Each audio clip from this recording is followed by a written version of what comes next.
அனைவருக்கும் வணக்கம். இது யூகேவி தமிழா. கல்வி சம்பந்தப்பட்ட தகவல்களை நம்ம சேனல்ல தொடர்ச்சியா குடுத்துட்டு வரோம். அதே மாரி ஒரு 12ஆம் வகுப்பு முடிக்கக்கூடிய மாணவர்கள், அடுத்து என்ன படிக்கலாம்? எங்க படிக்கலாம்? எப்படி படிக்கலாங்கிற கான்செப்ட்ட பேஸ் பண்ணி வீடியோஸ்ன்றது குடுத்துட்டு வராங்க. நம்ம ஏற்கனவே ப்ரீவியஸா வந்து பார்த்தீங்கன்னா, என்ஐடி திருச்சி மற்றும் ட்ரிபிள் ஐடி டிஎம் காஞ்சிபுரம் சம்பந்தப்பட்ட வீடியோஸ போட்டிருந்தோம். அத பார்த்துட்டு நெறைய மாணவர்கள் மற்றும் பெற்றோர்கள், இதே மாரி ட்ரிபிள் ஐடி திருச்சியில இருக்கக்கூடிய கல்லூரிய பத்தி போடுங்க சார், வீடியோ போடுங்க.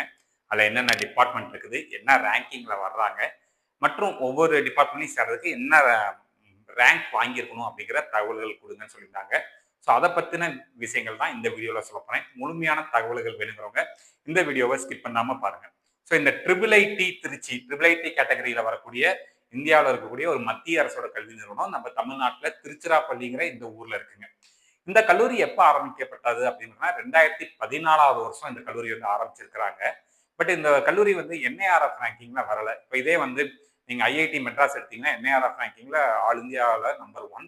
என்ஐடி திருச்சி 9வது இடத்துல இருக்கிறாங்க. ட்ரிபிள் ஐடி டிஎம் காஞ்சிபுரம் நம்மளுக்கு வந்து பாத்தீங்கன்னா 101ல இருந்து 150ங்கிற கேட்டகரியில வர்றாங்க. But triple IT Trichy NIRF ரேங்கிங்க்கு போகல. பட் இன்னும் அவங்களோட கேட்டகரி அந்த அளவுக்கு டெவலப் ஆகலைங்க. ஸோ இங்க போன வருஷம் 2 டிபார்ட்மெண்ட் தான் இருந்துச்சு. இப்ப இந்த அகாடமிக் இயர், அதாவது இப்ப பிரசன்டா படிச்சிட்டு இருக்க மாணவர்களுக்கு மொத்தம் 4 டிபார்ட்மெண்ட் கொண்டு வந்திருக்கிறாங்க. அது போக வந்து பாத்தீங்கன்னா இந்த கல்லூரியில மொத்தம் 225 சீட் வந்து இவங்க வந்து ஒதுக்கி இருக்கிறாங்க. இந்த 225 சீட்டை நான் ஆல்ரெடி சொன்ன மாதிரி என்ஐடிக்கு மட்டும்தான் home state quota, other state quota. Triple ஐடிஸ்க்கு வந்து அந்த கோட்டா கிடையாது. ஆல் இந்தியா கோட்டா மட்டும் தான் ஃபாலோ பண்ணுவாங்க. அப்ப அங்க இருக்க ரிசர்வேஷன் கிரைட்டீரியா பேஸ் பண்ணி தான் சீட்டு தர்றாங்க. எப்படி தர்றாங்கன்னு பாத்துக்கோங்க. ஓப்பன் கேட்டகரியில 86 சீட் இருக்குது. ஓப்பன் கேட்டகரியோட பிடபிள்யூடி கேண்டிடேட்ஸ்க்கு 4 சீட்டுங்க. ஜென்ரல் இடபிள்யூஎஸ் கேண்டிடேட்ஸ் வந்து பாத்தீங்கன்னா 22 சீட் இருக்கு. அதே இடபிள்யூஎஸ் பிடபிள்யூடி கேண்டிடேட் ஒருத்தருக்கு சீட் இருக்குங்க. ஓபிசி என்சிஎல் 56 பேருக்கு சீட் இருக்குது. ஓபிசி என்சிஎலோட பிடபிள்யூடி 4 பேருக்கு சீட் இருக்குது. எஸ்சி 33 சீட்டு, எஸ்சி பிடபிள்யூடி ஒரு சீட்டு, எஸ்டி 17 சீட்டு, எஸ்டி பிடபிள்யூடியில் வந்து பார்த்தீங்கன்னா ஒரு சீட்டுங்க. மொத்தம் என்னெல்லாம் டிபார்ட்மெண்ட் இருக்குது அப்படின்னு பார்ப்போம். ஸோ இங்கே என்னென்ன டிபார்ட்மெண்ட்ஸ்லாம் இருக்குன்னு பார்த்தீங்கன்னா, கம்ப்யூட்டர் சயின்ஸ் இன்ஜினியரிங் ஒரு டிபார்ட்மெண்ட் வச்சிருக்காங்க. கம்ப்யூட்டர் சயின்ஸ் இன்ஜினியரிங்லேயே AI and DS, artificial intelligence and data சயின்ஸ்ங்கிற ஒரு ஸ்பெஷலைசேஷன் வச்சிருக்காங்க. ECE, electronics and communication engineering ஒரு டிபார்ட்மெண்ட் வச்சிருக்காங்க. இசிஇலேயே விஎல்எஸ்ஐ, எலக்ட்ரானிக்ஸ் அண்ட் கம்யூனிகேஷன் இன்ஜினியரிங்ல விஎல்எஸ்ஐங்கிற ஒரு சீட்டும் வச்சிருக்கிறாங்க. இப்ப நம்ம ஒவ்வொரு டிபார்ட்மெண்ட்டையும் சேர்றதுக்கு என்னென்னலாம் ரேங்க் தேவை, எந்த ரேங்க்குக்கு க்ளோஸ் ஆயிருக்கு அப்படிங்கிற தகவல்கள் பார்ப்போம். இது வந்து க்ளோசிங் ரேங்க்னு சொல்லுவாங்க. ஸோ இதை வந்து நம்ம கம்யூனிட்டி வைஸ், கேட்டகரி வைஸ் கொடுக்க போறோம். ஃபர்ஸ்ட் நம்ம பார்க்கக்கூடிய டிபார்ட்மெண்ட் பார்த்தீங்கன்னா computer science and engineering. So triple IT Trichy பொறுத்த வரைக்கும் கம்ப்யூட்டர் சயின்ஸ் இன்ஜினியரிங்ல ஜென்ரல் கேட்டகரிக்கு எந்த ரேங்க் வரைக்கும் சீட் கிடைச்சிருக்குன்னு பார்த்தீங்கன்னா 28,335 ரேங்க்கு சீட் கிடைச்சிருக்கு. தென் இடபிள்யூஎஸ் பொறுத்த வரைக்கும் 4,839 ரேங்க்கு சீட் கிடைச்சிருக்குங்க. ஓபிசி என்சிஎலுக்கு வந்து பார்த்தீங்கன்னா 11,774 ரேங்க்கு சீட் கிடைச்சிருக்கு.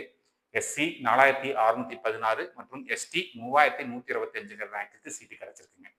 அதே சிஎஸ்சியில் ஆர்டிஃபிஷியல் இன்டெலிஜென்ஸ் அண்ட் டேட்டா சயின்ஸுங்கிற டிபார்ட்மெண்ட்டுக்கு ஓப்பன் கேட்டகரி, அதாவது ஜென்ரல் கேட்டகரிக்கு 27,113 ரேங்க்கு சீட் கிடைச்சிருக்கு.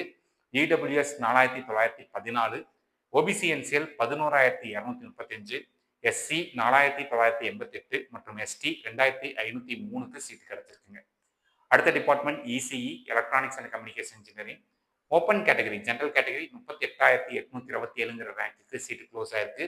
இடபிள்யூஎஸ் 6,212, ஓபிசி என்சிஎல் 14,629, எஸ்சி 7,632 மற்றும் எஸ்டி 3,376 ரேங்க்கு சீட் கிடைச்சிருக்கு.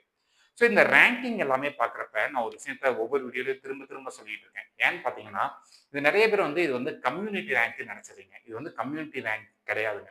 இதை வந்து நம்ம வந்து என்ன சொல்லுவோம்னா ஜென்ரல் ரேங்கிங்னு சொல்லுவாங்க, ஓவரால் ரேங்கிங்னு சொல்லுவாங்க. அதுல மென்ஷன் பர்டிகுலரா டெக்னிக்கலா அவங்க யூஸ் பண்ற டேர்ம் என்ன பார்த்தீங்கன்னா சிஆர்எல்னு சொல்லுவாங்க, காமன் ரேங்க் லிஸ்ட். உதாரணத்துக்கு ஓபிசி என்சிஎல் 14,506ங்கிற ரேங்க்கு சீட்டு கிடைச்சிருக்கு. அப்ப 14,506ங்கிறது ஓபிசி என்சிஎலோட ரேங்கிங் கிடையாதுங்க. இது வந்து ஜென்ரலா காமன் ரேங்க் லிஸ்ட்ல வர ரேங்கிங். ஸோ அதை வந்து போட்டு கன்ஃபியூஸ் பண்ணிக்க வேண்டாம்.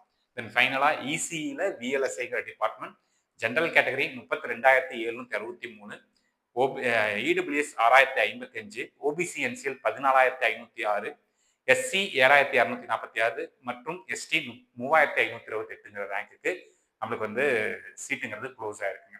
ஸோ இதுதான் வந்து பார்த்தீங்கன்னா ட்ரிபிள் ஐடி திருச்சி அப்படிங்கிற இந்த கல்லூரியை பற்றின தகவல்கள். இந்த மாதிரி கண்டினியூஸாக உங்களுக்கு ஜேடபிள்யூ மெயின்ஸ் எக்ஸாம் எழுதி என்னெல்லாம் கல்லூரிகளுக்கு போக முடியும், அந்த கல்லூரிகளை சேர்றதுக்கு எவ்வளோ மதிப்பெண்கள் தேவை, என்ன ரேங்க் தேவை, அந்த கவுன்சிலிங் ப்ராசஸான ஜோசா கவுன்சிலிங் பற்றின A to Z தகவல்கள் உங்களுக்கு தொடர்ச்சியாக வேணுங்கிறவங்க யூகேவி தமிழா அப்படிங்கிற இந்த யூடியூப் சேனலை சப்ஸ்கிரைப் பண்ணிக்கோங்க. மற்றும் இந்த வீடியோ உபயோகமாக நீங்கள் ஃபீல் பண்ணிங்கன்னா உங்களுக்கு தெரிஞ்ச மாணவர்கள் மற்றும் பெற்றோர்களுக்கு இந்த வீடியோ ஷேர் பண்ணுங்க. மிகவும் நன்றி.